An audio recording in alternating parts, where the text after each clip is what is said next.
Hello, everyone, and welcome to another empowering edition of Sarah Speaks, your podcast for leadership, business, and transformation. I am your host, Sarah Isangbedu Ajose Adiogun, and today, as part of our Winning Big in 2025 series, we will be talking about something that has been stirring in my spirit, something that I think is truly fundamental as we move into 2025 with power to harness the benefits of 2025 for ourselves. And that is the power to birth your vision. Yes, you.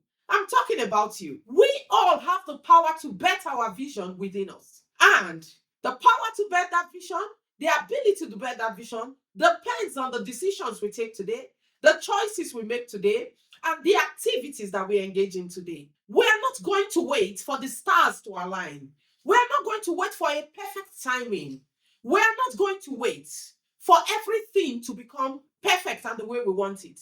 Because the time to start, to birth that vision, to bring to life that fire that is burning within you is today. There's no better time. My people say that when you wake up is your morning.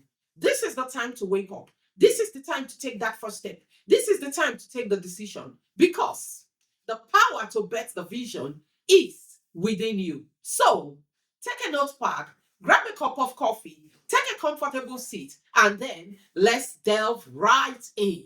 Vision is like a seed, small, but when you plant it and you tend it faithfully, it grows to become a big tree, a canopy of protection, provider of food, provider of shelter. What is that seed that is within you? Once you plant it, it begins to grow. As Helen Keller once said, the only thing worse than being blind is having sight, but having absolutely no vision. Vision is the catalyst for greatness. No man ever became great without having a vision and knowing exactly what they wanted to do and what they wanted to achieve and taking action to birth it. Today, again, you will say, why is she always talking about Sarah Blakely? Is it because she's my namesake? Apart from being my namesake, Sarah Blakely is one person that dared the odds, shattered the glass ceiling, and made a change. Sarah Blakely was a salesperson selling fax machines from door to door, but she had a vision. She did not have all of the capital in the world. From what we are told, at the point she decided to start making the Spanx, she had only $5,000. She faced the opposition, she faced the disappointments, but she kept going. Today, Spanx is a multi-billion-dollar business, and Sarah Blakely is an epitome of a successful business person, one that today many people learn about in business school. So, yes, we will talk about Sarah Blakely because she succeeded for one reason and one reason only. She believed in her vision and she dared to put it to life. She dared to take the risk. She dared to take action. And today, like they say, the rest is history. Now, I'm not going to say it's easy to birth your vision. Yes, you have the power. Like every woman has the power to birth a child. But the birthing process is called labor for something. It is painful. So, yes, birthing your vision will be painful. You will face disappointments. You will face drawbacks. In fact, some family and close friends will turn their backs on you and say, who do you think you are that you dare to dream such a big dream? Has anybody in your family ever achieved it? Has anyone in your family done it before? Why do you think you are the one that will break the curse on your family and suddenly become rich? Why can't you just, manage being average? Work for somebody, earn a salary, live your life, be comfortable. What is this all about? If you listen to the voices of naysayers, you just might never bet your vision, achieve your purpose, and do something great. So, yes, the path to betting your vision is fraught with many challenges. It could be your personal fears. It could be doubts. It could be people asking you why you have the boldness and the temerity to even think like that, to dream that big dream that is much beyond you. But I can tell you one thing, that labor pains never killed anyone before. Complications from the birthing process, yes, but labor pains I've never heard that story before. So, yes, while the pains might be there, while the road might be bumpy, the joy of birthing actually always overshadows the pain of the birthing process. Like Jonathan Swift said, vision is the art of seeing what other people cannot see. It is invisible to them. Yes, because vision is uniquely yours. It doesn't belong to anyone else. So it's not your business to try to make others see your point of view if they refuse to. When God gave Moses the vision to build the ark, God raised artisans and men that would support him in delivering the ark. So when God gives you a vision, there are already people positioned to support you to deliver that vision. People that refuse to see that vision, we are not meant to see that vision. And it is not your job to make them see that vision. Your job is to stay faithful to your vision. Let me use an analogy. A pregnant woman, at the early stages of pregnancy, she can go out and say, I'm pregnant, and people will say, get away, you are lying, especially if she has waited a long time. But she doesn't need to convince them. All she needs to do is follow the process, follow the doctor's advice, and wait. With the passage of time, she doesn't need to tell people that she's pregnant. The pregnancy will speak for itself. So it is with vision. You do not need to convince people of your vision. You need to stay committed. You need to keep moving. You need to keep acting. And the vision, when birthed, will speak for itself. So we're telling you the power to birth your vision is within you. The power to activate your vision is within you. And you say, how do I even birth this vision? Three things I will tell you. Three things to birth your vision, to activate your inner power. Three things, and I call it the 3 C's to birth your vision. It takes clarity, courage, and consistency. Clarity. You need to be clear on the vision. Habakkuk chapter 2, verse 2 tells us, it says, make the vision plain, write it on tables, that they may run that see it. Make that vision plain. It must be clear. There must be clarity. Because if you do not understand the vision, if you are not clear on it, if you don't know where you are going, it will be difficult for you to get followers to believe in you. Your vision must be clear enough that people can buy into that vision, carry it with you, run with you to deliver that vision. The second one is courage. When you are to bet something great, there's a lot of noise around you. You are going to have a lot of disappointments. It is that courage to dare, that belief in your vision and in yourself to actually begin to act on it that will enable you get the results that you seek. So yes, you need courage, the boldness to do what people are telling you is impossible.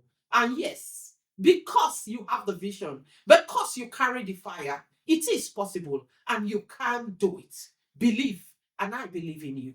The third thing is consistency. That's the third thing that we must do every day to ensure that we succeed. Consistency is the foundation of success. Continue to show up every day. Continue to learn and to grow in the direction that will deliver your vision every day. Continue to make the sacrifices that will enable you to move from where you are to where you ought to be. Continue to execute your strategy consistently, knowing that the only thing in life that never changes is change itself. So yes, changes will occur. Things will happen. You might need to change the strategy, but have your strategy, work at it, review it in line with current reality. And yes, you will find that consistency helps to deliver the vision and the success that we all so desire. Not just to deliver consistently, but to deliver excellence consistently. Let me remind us, like I said earlier, the road to birthing your vision is fraught with many challenges.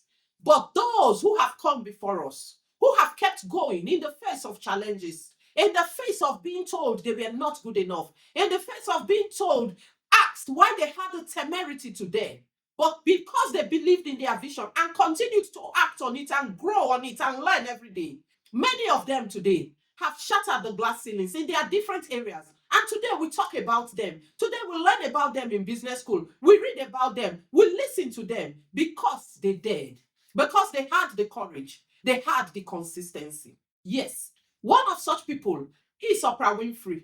She was told that she was not fit for television. Oprah Winfrey is the richest black woman today. True believing that you might say I'm not fit for television, but my dream is to be on television. She created her own show, and the Oprah Winfrey Show is one of the greatest television talk shows that has ever existed in the history of mankind. Yes, she defied the odds and she made it. Walt Disney was fired from his job because he lacked imagination. Today, Walt Disney is known worldwide as the king of imagination. Walt Disney is imagination personified. If you go to Disneyland, it's a fairy tale because the man believed my imagination and ideas might not resonate with what your dream is for your television house, but I will create my own series because I believe that my dream, this is the time to bet my dream. There's greatness inside of me. And he dared the odds, despite the fact that he was fired from his job, despite the fact that at a point he really couldn't have anywhere to stay. He had to stay in the dumps. And he was living in the dumps that gave him the idea for Mickey Mouse. It doesn't matter what people think. Greatness is on the inside of you if you have the courage to pursue your vision.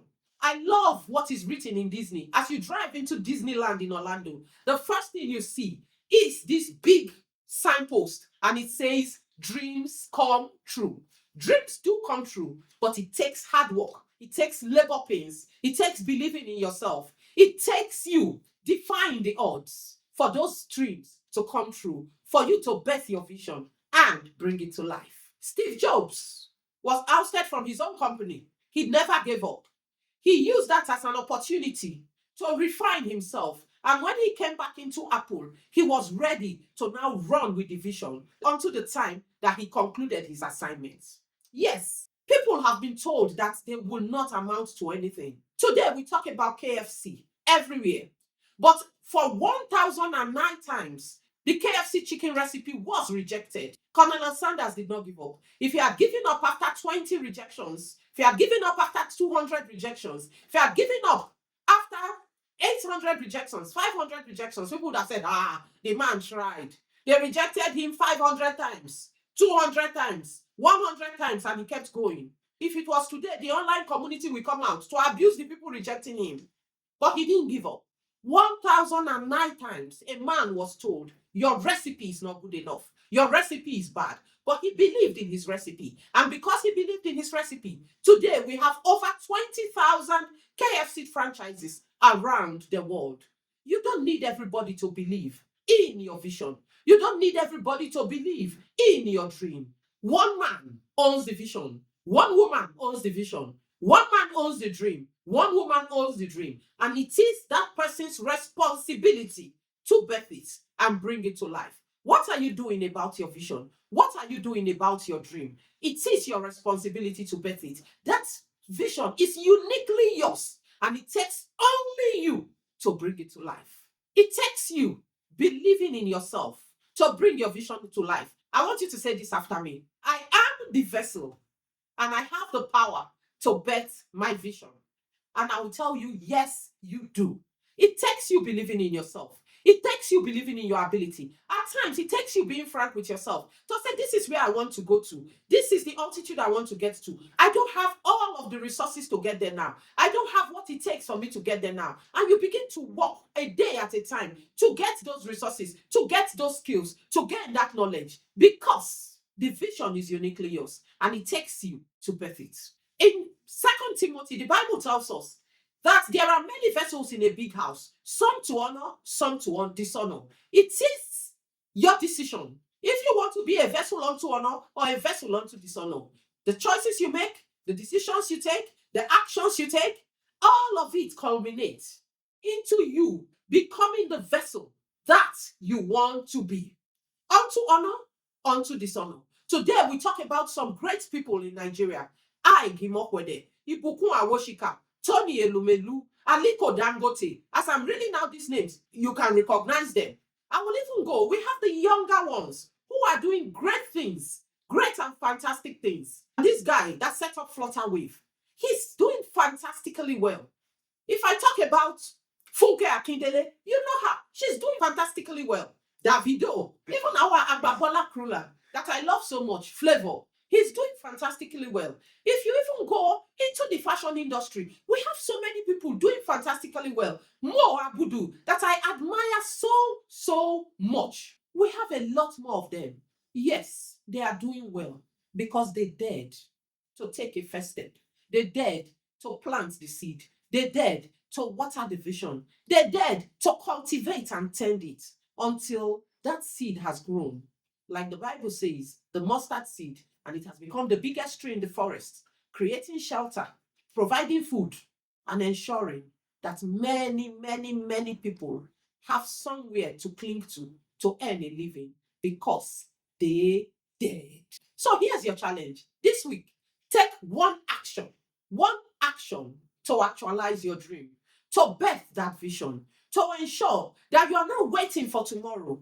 Because, like they say, tomorrow will never come. If you procrastinate, tomorrow, tomorrow never comes. Yes, you have great expectations, but if you do not do something about it, it will remain in the realm of great expectations that never materialize. It takes action to bring dreams to life. And yes, I am talking to you.